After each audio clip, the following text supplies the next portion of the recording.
Fala galera, tudo bem? Então vamos aí, né, para que você possa assistir algumas das aulas aí, para dar uma olhada em alguns dos assuntos que eu escolhi aqui, que são assuntos que geralmente causam bastante dúvida nos alunos, para a gente tentar explicar de uma forma bem clara para você, dentro da lógica de como, claro, a Universidade Federal do Paraná costuma cobrar isso, e também já com algumas dicas de como que é a lógica, que como você deve tentar utilizar esses conhecimentos, claro, na sua parte discursiva também, tá? Então a gente vai dar uma olhada no que? Agora, num período que é bastante importante, bastante comum na prova da Federal, por causa da complexidade que ele pode ter quando você considera os elementos externos, né, da história do Brasil e os elementos internos que estavam ocorrendo aqui na colônia. Então a gente vai dar uma conversada então sobre 1808, né, e a fuga ou transmigração da família real portuguesa para a colônia e as mudanças que foram percebidas na colônia dentro dessa lógica. E aqui é importante você lembrar sempre, nunca esqueça disso, sempre analise as coisas do ponto de vista político, econômico e social e os critérios internos e externos que estavam rolando, ou seja, coisas dentro do país e fora, né, no contexto internacional. Porque o que rola no contexto internacional, principalmente depois da lógica da Revolução Francesa e da lógica do Iluminismo, começam a influenciar pesadamente não só o Brasil, né, a colônia brasileira, como vários lugares do mundo. Então é sempre importante você ter essa visão macro, essa visão ampla do que está acontecendo para poder entender melhor as coisas que estão rolando. Vamos dar uma olhada então nesse contexto todo para a gente entender melhor.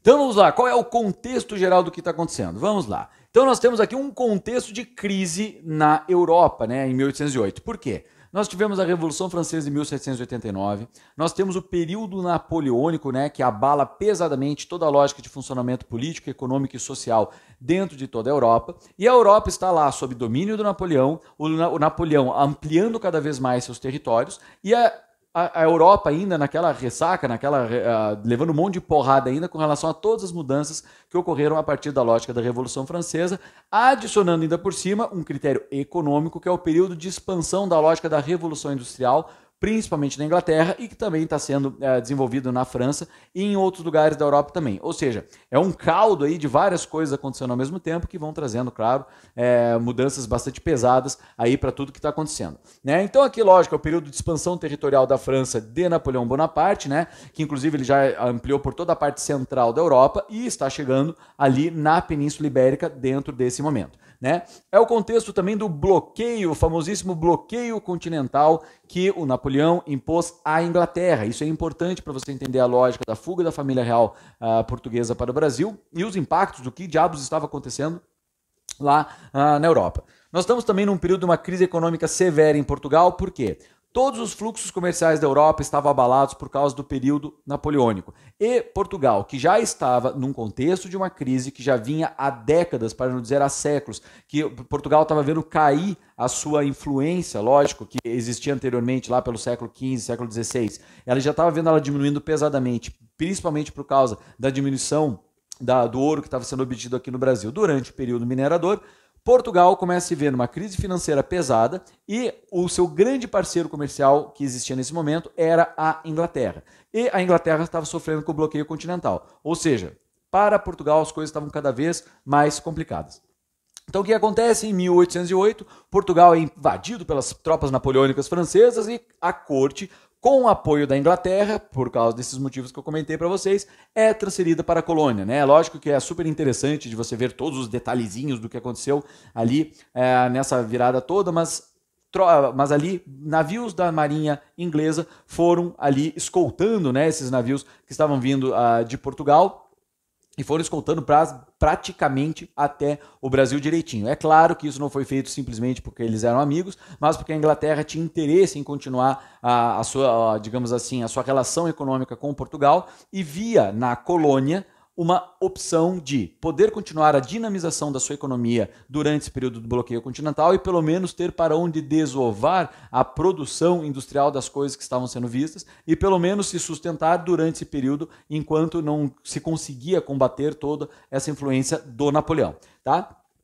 É claro, essa transferência causa um monte de mudanças para a colônia, né? É um grande ponto de inflexão na história do Brasil. E essas mudanças na colônia são alguns dos assuntos mais frequentes nas provas. E, inclusive, né, como é uma das nossas especialidades, quando você pensa na lógica do que pode ser cobrado dentro de uma prova discursiva de história, Geralmente você tem que lembrar que numa prova discursiva eles vão perguntar uma coisa que vai estar dentro de um contexto específico para permitir que o aluno possa escrever dentro de uma lógica minimamente certa, só que a prova ela se baseia claramente, a prova da Federal, em pontos específicos que precisam ser mencionados na discursiva para que o aluno vá ganhando pontos de acordo da forma como ele vai atendendo a cada um dos pontos.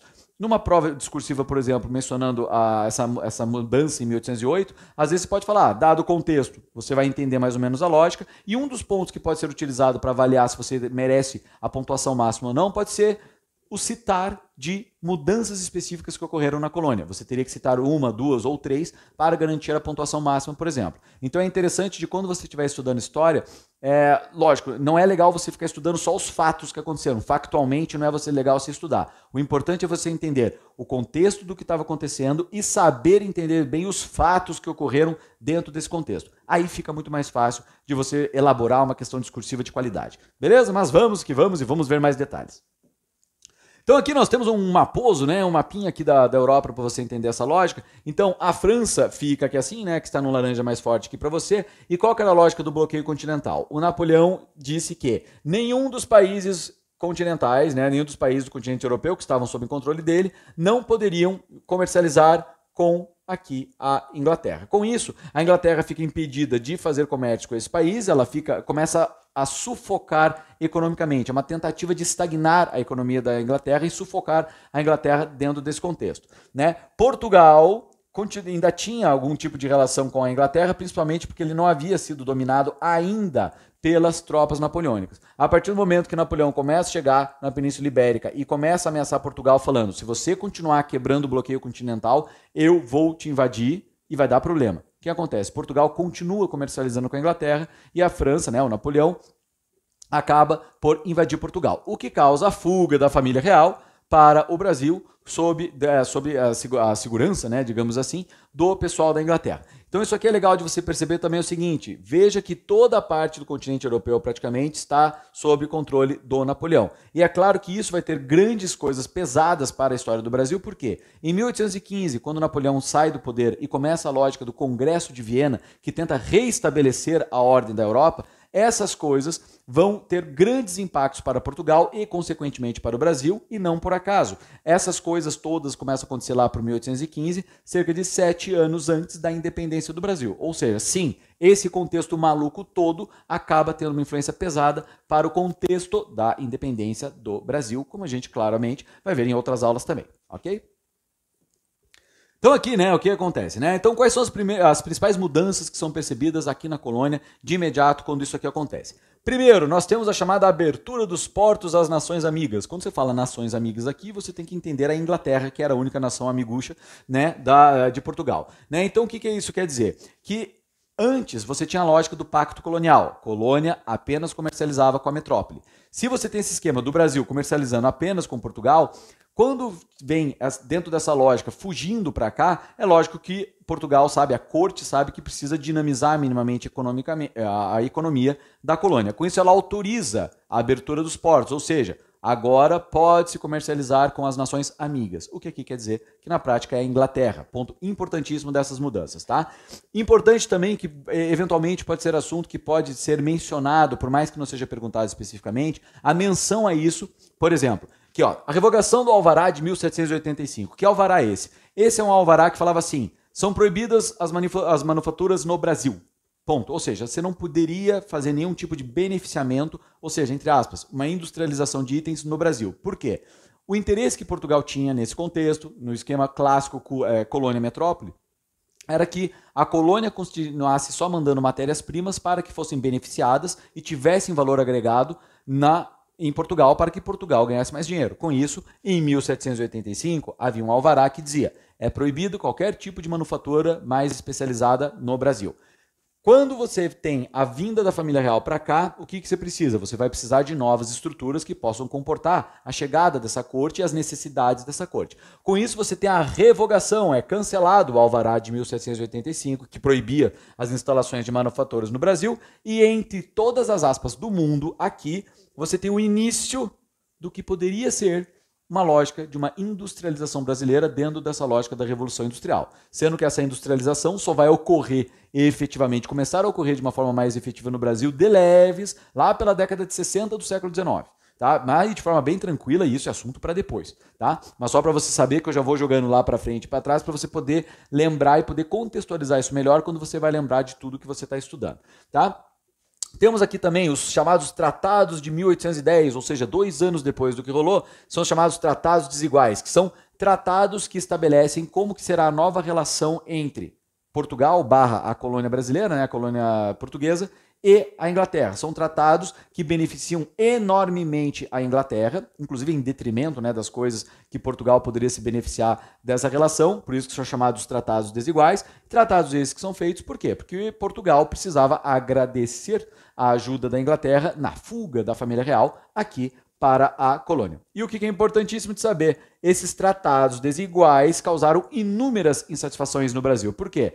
Os colonos, né, que eram contra, que estavam começando a cada vez mais ter um movimento contra essa força que Portugal tinha no Brasil, e lembrando que como Portugal estava num contexto de crise, ele não conseguia dar atenção direito para a colônia. Então, dentro dessa lógica, uma galera começa a ficar cada vez mais insatisfeita porque vê uma dependência de Portugal passando agora para uma dependência inglesa. Ou seja, a galera ia continuar dependente e o Brasil não ia conseguir se desenvolver como era a intenção de muitos que aqui estavam.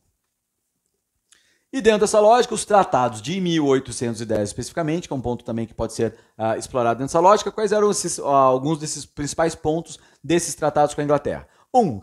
Liberdade religiosa para os ingleses que estivessem no Brasil, né, que eram muito mais próximos da lógica do protestantismo, né, que já tinha ocorrido lá no século XVI, a revolta protestante e tudo mais. Nós temos a lógica do anglicanismo. Então você tinha uma liberdade religiosa para a Inglaterra, o que não satisfazia nem um pouco os interesses da Igreja Católica no Brasil. E você sabe que eles têm uma influência gigantesca em toda a colonização do Brasil, ou seja, você vê uma certa instabilidade começando a surgir por causa disso, ou seja, esses tratados de 1810 começam a causar insatisfações aqui na colônia.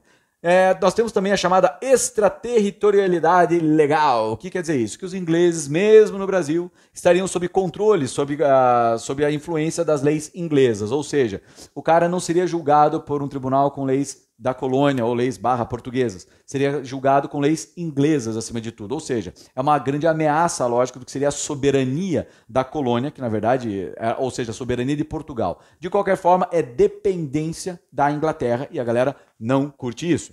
Outra coisa é as questões que tentavam estabelecer a lógica da abolição gradativa do tráfico negreiro, do tráfico de escravos, que era uma das principais, era a principal, obviamente, forma de mão de obra que era percebido no Brasil durante esse período, e claro que ia contra as intenções de uma boa parte daquela, entre aspas, elite, né, daquelas oligarquias que se utilizavam pesadamente, principalmente na parte da agricultura para a exportação, tá? Que se utilizavam disso. Então isso aqui é mais uma coisa que causa uma insatisfação grande, porque é Portugal querendo aceitar as coisas que a Inglaterra queria, tá? E uma coisa que é interessante também, a parte de práticas tarifárias, as preferências tarifárias que ajudavam bastante a lógica da Inglaterra, tá? Por exemplo, o imposto de importação, né, que é uma porcentagem que é cobrada sobre alguma coisa que está sendo comprada do exterior, para dificultar a compra disso do exterior, para não ameaçar digamos assim, a indústria nacional ou a indústria nascente nacional, o imposto da Inglaterra era menor do que o imposto que era cobrado de mercadorias que vinham de Portugal. Ou seja, se você estivesse comprando da Inglaterra, você ia pagar menos imposto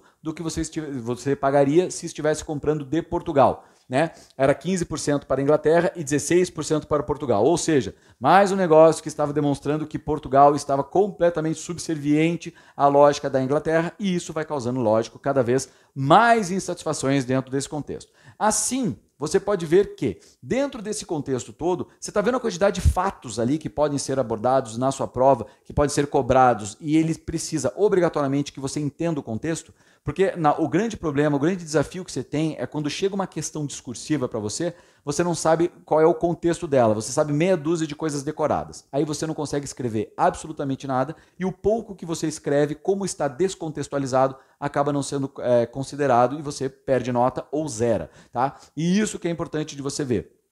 Nunca esqueça, contexto é importantíssimo para que você possa encaixar adequadamente os fatos dentro de uma discursiva ou até mesmo dentro da lógica de quando você está tentando fazer tentando responder as perguntas objetivas mesmo.